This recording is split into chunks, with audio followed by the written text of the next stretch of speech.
Camps like this, especially a lot of guys are preparing for their first pro season. You see guys like Mark Alsher, Josh Davies, Sandisville, when it says kind of, the captain down in Charlotte, one of the veterans here, kind of, how do you help those guys along? Because obviously it's a big jump for a lot of them, not just on the ice, but off, becoming adults, really. Yeah, I mean, those specific guys, it's like when you're in the other group, you don't see them as much, and then you see them in the games. Just got to preach like recovery, especially the way Maurice runs his first 3 days.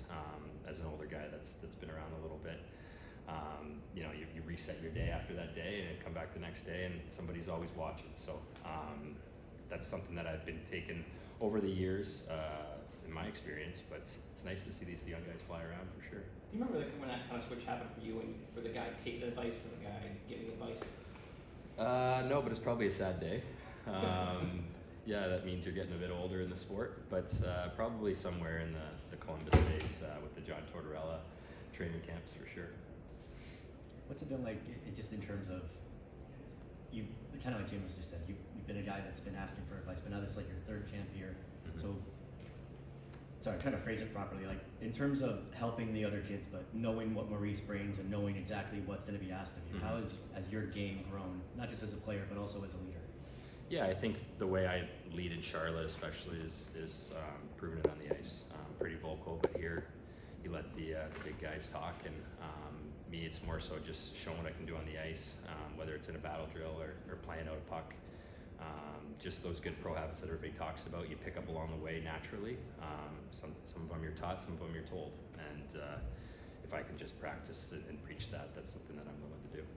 I mean, how was it for you watching these guys during their cup run this year? As I know you were a main part of that roster during last year's run. This year you were in the even on the Black Aces. I mean, how was it for you this summer watching that run? Amazing. I mean, it was when you're part of a special group, whether it's during a final when you don't win, or during a cup run when you saw something special last year. It just wasn't my time to win one, but so happy for everybody. Knowing everybody and in that dressing room, the culture, the character that from the management on down has created. It was just a matter of time. You get there against Vegas, and then you don't know if you'll get back, and you turn around and get right back and win one. So happy for everybody involved, especially Paul with the legacy that he's had as a coach, and right on down to everybody else. It was awesome.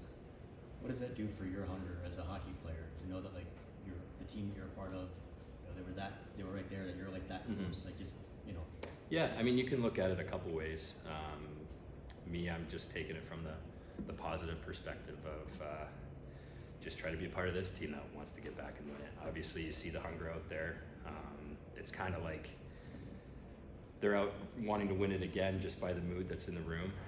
There's been no complacency in camp, and you're like, okay, last year I wasn't involved, maybe I can get involved this year. Father Time's not working with me right now. It's working against me on being an older guy, but it would be nice to just show them that I have some game left and call if I can be there when they need the call. And I don't know, I'm just super happy to be a part of this group regardless of being on a winning team or not. You could have been part of the Black Aces if you wanted though, right? I mean, it seemed like between Paul and Bill, they were like, you know what, Zach, we're just gonna, let him stay with his, I mean, he's done that. He doesn't need to be this right now.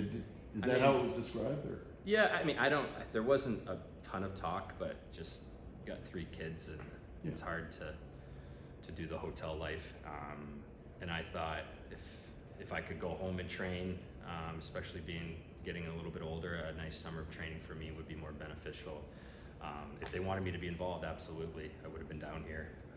First guy, no questions asked, but it's just, the nature of the business. And like I said, knowing the group and watching them, it was so special. Obviously on TV, you want to be a part of it down here in South Florida, but that wasn't the case, and just had to train with a little bit of more hungriness this summer than normal, and back at it here in September. What was it like at your household?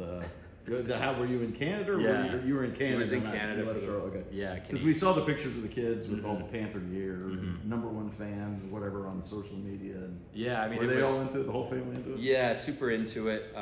They're not old enough to realize that if Dad was playing, he would have won a cup. So they were more so happy that Dad was at home.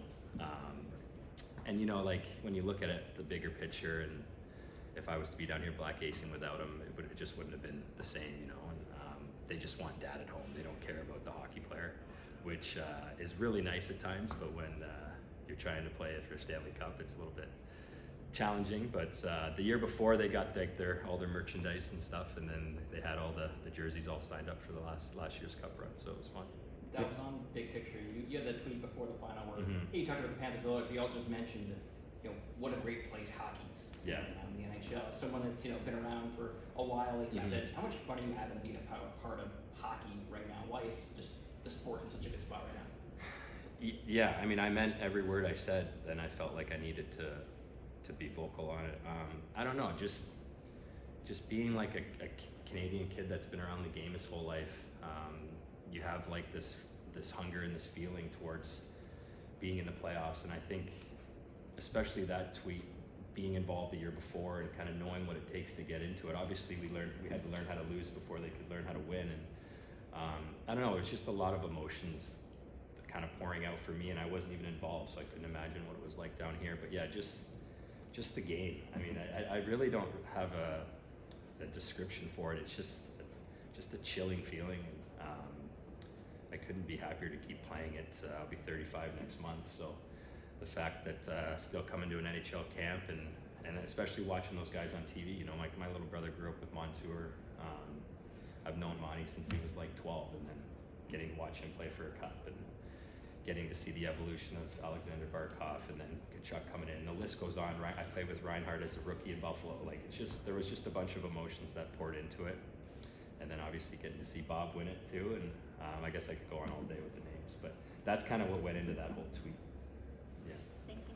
Thanks for your time. Thanks guys. Appreciate it. Thank you.